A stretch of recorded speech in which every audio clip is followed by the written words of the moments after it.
In order to create a display for your paddle raise or in-room function, you can first navigate to your display, and then from here we can click on Edit Templates, and then we will go ahead and create one.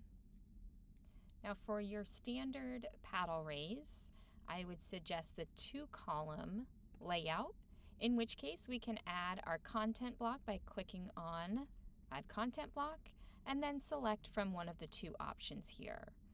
So personal preference is to have the name shoutouts on the left-hand side and then have that total raise in room on the right-hand side. However, you can decide what works best for your event and reverse the 2.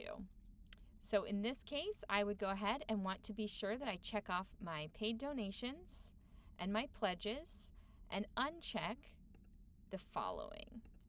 So now when I have the names being displayed in room, it will just be those that are during the paddle raise or making a donation, whether it be in room or online. And then you have a few options here, whether you'd like to display the full name, first name, paddle, none, or anonymous. I will leave it as full name. And then you can also decide if you'd like to hide the donation amounts. I can toggle that on, in which case it would just have their name and not the amount next to it.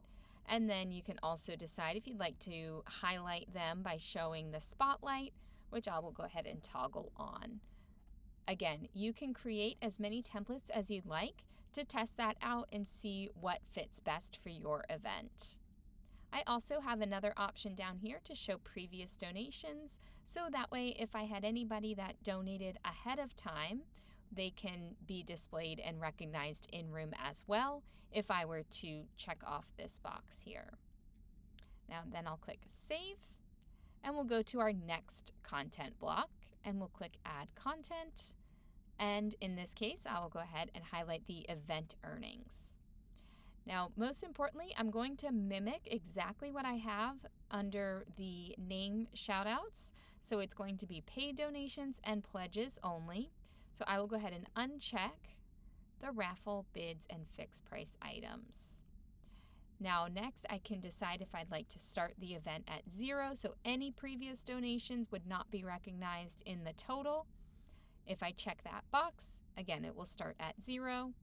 If I leave it unchecked, it will also show any donations that have been received through the event site leading up to the moment that you begin your paddle raise. Continuing down here, we have the option of selecting or setting an event goal. So if I did have a goal in mind, I can certainly highlight that. If not, I can just leave that blank, and then I'll click Save. Next, we'll go ahead and name this template. That way it'll be easy to find on the day of the event. So I will say Paddle Raise 25.